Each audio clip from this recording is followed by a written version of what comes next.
Welcome to the Life of Styn once again. Today we'll be introducing, um, as always, an invaluable piece of information towards creating the life that we desire, or whatever it may be that we desire from life, whether it's just being okay or being successful.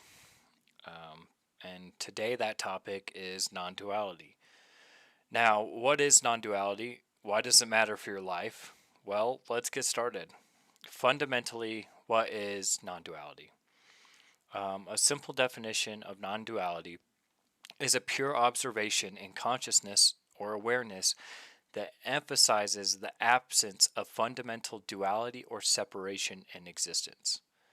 Now, let's kind of break this down because all of this stuff can start to get kind of complicated.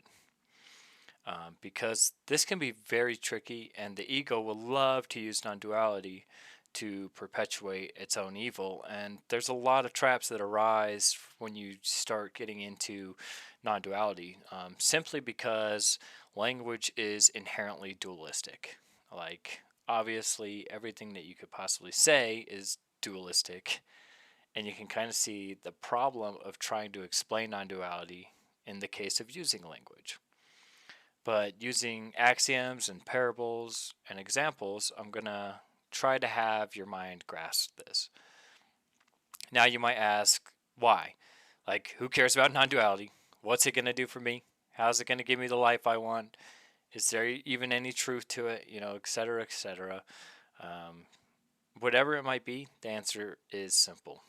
When you get non-duality and truly grasp it and embody it with wisdom and acceptance, you'll end suffering, you'll know true peace and happiness unconditionally, and that will actually allow you to create the life that you want. A lot of our suffering comes from being biased and trying to control the parts of reality that we can't control. Now, Stoicism says control what you can and accept what you can't.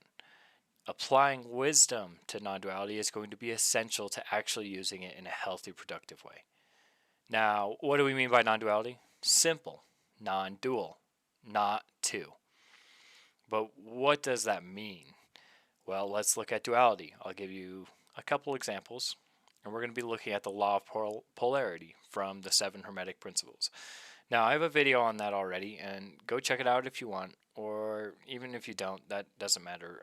But for the time being, let's take temperature, for example. What is hot and cold, and what determines what is hot and cold? Both are technically just varying degrees of the same thing, which is temperature. Something can only be hot or cold in contrast or comparison to something else. And it's relative, especially if a human is experiencing hot and cold. Like a human might say 30 degrees is cold and 100 degrees is hot. Now, is that true?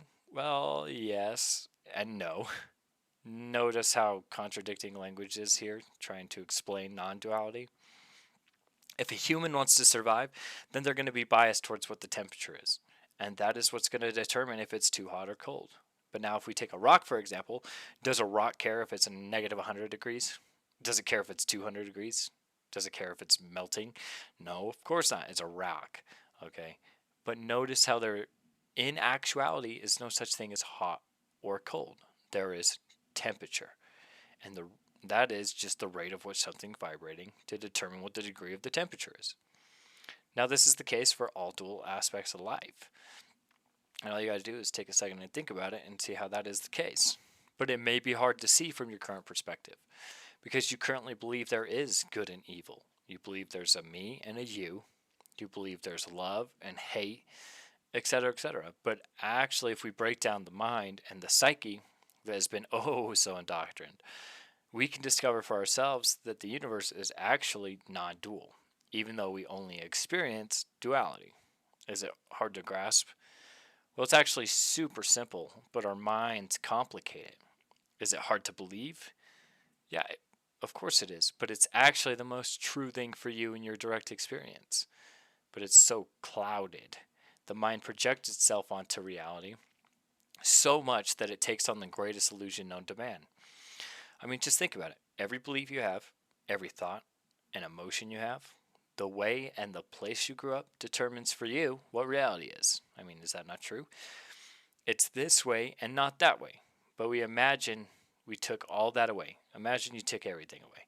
We took away that you were born and that you had parents and that you grew up and that you were taught the universe was this and that. What are you left with? Well, the mind, when the mind stops projecting itself onto reality, you get actuality, actual reality. For example, is a tree really a tree? No, of course not. Now, why is that? Well, we experience reality through our senses, and that tells us what things are. But when we want to converse to someone what we're talking about, we have to give definitions to certain characteristics. Okay? And so, through that, we can get an idea of what we're talking about. But describing a tree isn't a tree. And the tree actually isn't a tree at all. It's just colors and shapes. And we projected our minds on it and we called it a tree. This works great for communication, but not for discovering the non-dual nature of reality. I mean, think about a table. How long is a table a table? How destroyed does it have to be before it's something like scrap or firewood? You know?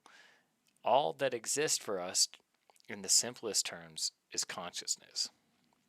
All you experience is consciousness, and all things arise and disappear from consciousness. I mean, this isn't something too abstract. You can experience this right now. And, maybe we don't know all the stuff that's going on, but one thing's true, and it's that we're aware or we're conscious that stuff is happening. Now, like, what am I trying to get at, right? I'm trying to show you how reality actually is, and not how we shape it in our minds.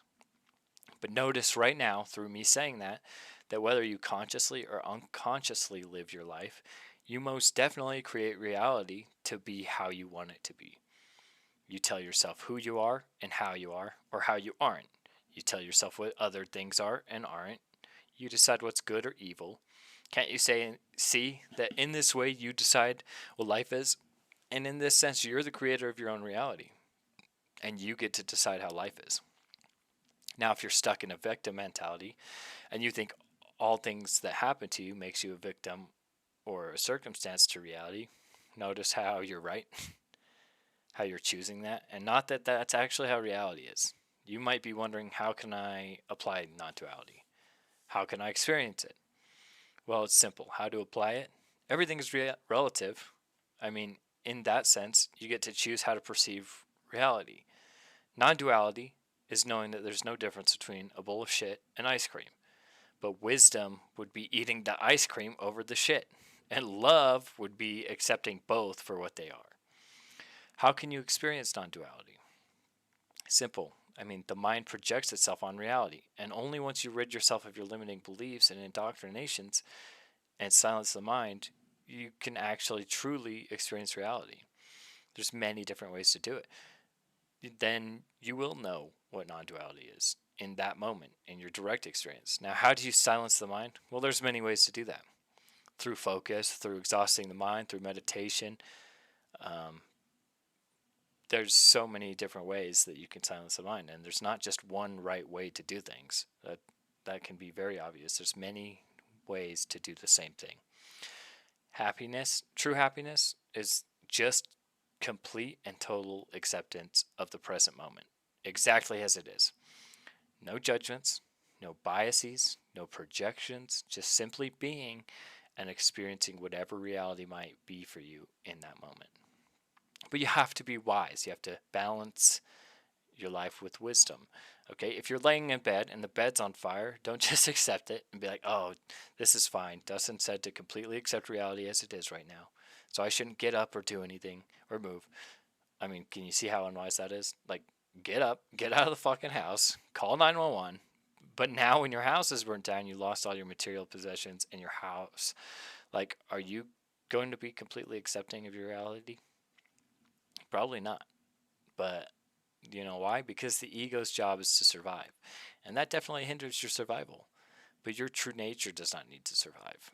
It loves reality no matter what, under any conditions. It lives in harmony with the ego in a perfect balance. Now imagine the peace and happiness that would come along if we could live like that. No matter the pain or suffering or the tragedy that occurs, we are still okay and love reality. That doesn't mean we won't be sad or cry or be angry or feel emotions or have thoughts that are positive or negative. It means no matter what happens, everything will be all right. Non-duality will complement that. I think I'm going to end it here. There are so many topics I can trail off into considering everything we have talked about. But just know that all of this is so deeply intertwined. And if I didn't touch upon something, I probably will in the future. If you have any questions or comments, please reach out. This stuff is so simple, but the mind complicates it to no end. And then we dilute ourselves from truth through it. Now, if you want any topics, please give me suggestions on what you want next. Thank you if you made it this far. Like, comment, subscribe, hit the bell, share with a friend. All the good things that we can, help you, myself, and others in this journey we call life. And lastly, have the day you were meant to have.